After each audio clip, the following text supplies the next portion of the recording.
নমস্কার, অমর ভারত ইউটিউব চ্যানেলে আপনাদের স্বাগত জানাই। আমি আপনাদের সঙ্গে লোকনাথ সরকার।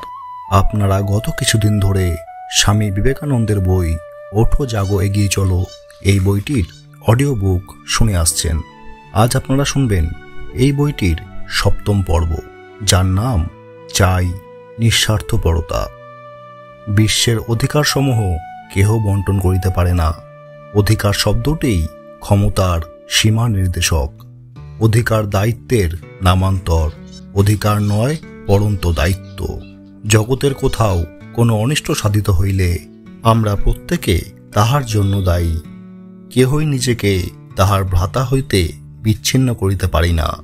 যাহা ভূমির সহিত সংযোগ স্থাপন করে তাহাই পুণ্য, এবং যাহা উহা হইতে আমাদিগকে বিচ্যুত করে তাহাই পাপ।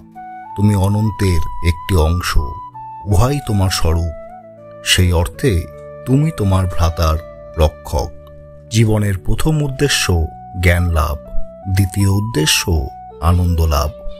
জ্ঞান ও আনন্দ মুক্তির পথে পরিচালিত করে, কিন্তু যে পর্যন্ত না জগতের প্রত্যেকটি প্রাণী, পিপীলিকা বা কুকুর পর্যন্ত মুক্ত না হয়, ততক্ষণ কেহই মুক্তি লাভ করিতে পারিবে না। সকলে সুখী না হওয়া পর্যন্ত কেহই সুখী হইতে পারে না। যেহেতু তুমি ও তোমার ভ্রাতা মূলত এক, অন্যকে আঘাত করিলে নিজেকেই আঘাত করা হয়। যিনি সর্বভূতে আত্মাকে ও আত্মাতে সর্বভূত প্রত্যক্ষ করেন, তিনিই প্রকৃত যোগী। আত্মপ্রতিষ্ঠা নয়, আত্মোৎসর্গই বিশ্বের উচ্চতম বিধান। প্রচণ্ড আত্মোৎসর্গের দ্বারা ধর্ম সাধিত হয়। নিজের জন্য কোনো বাসনা রাখিও না। তোমার সকল কর্ম অপরের জন্য অনুষ্ঠিত হোক। এইভাবে জীবনযাপন করিয়া ঈশ্বরে স্থিত অস্তিত্ব উপলব্ধি করো। বড় বড় কাজ কেবল খুব স্বার্থত্যাগ দ্বারাই হইতে পারে।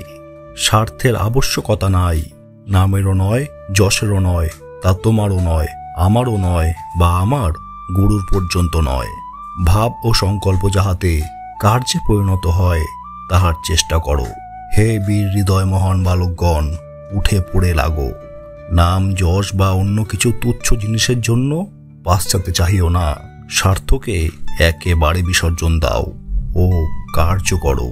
মনে রাখিও, অনেকগুলি তৃণগুচ্ছ একত্র করিয়া রজ্জু প্রস্তুত হইলে তাহাতে মত্ত হস্তিকেও বাধা যায়।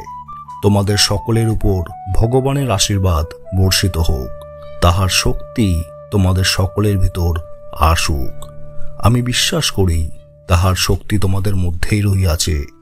বেদ বলিতেছেন, উঠো জাগো, যতদিন না লক্ষ্যস্থলে পৌঁছিতেছ থামিও না। দীর্ঘ রজনী প্রভাত প্রায়, দিনের আলো দেখা যাইতেছে। মহাতরঙ্গ উঠিয়াছে, কিছুতেই উহার বেগ রোধ করিতে পারিবে না। শুনলেন স্বামী বিবেকানন্দের ওঠো জাগো এগিয়ে চলো এই বইটির ৭ম পর্ব, চাই নিঃস্বার্থপরতা।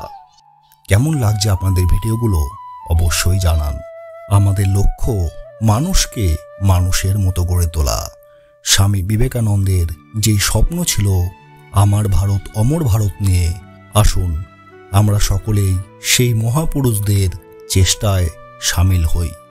মানুষকে ভালোবাসি, মানুষকে মানুষ হতে সাহায্য করি।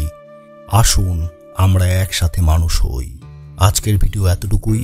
আবার দেখা হবে পরের ভিডিওতে। ধন্যবাদ, ভালো থাকবেন সবাই। নমস্কার।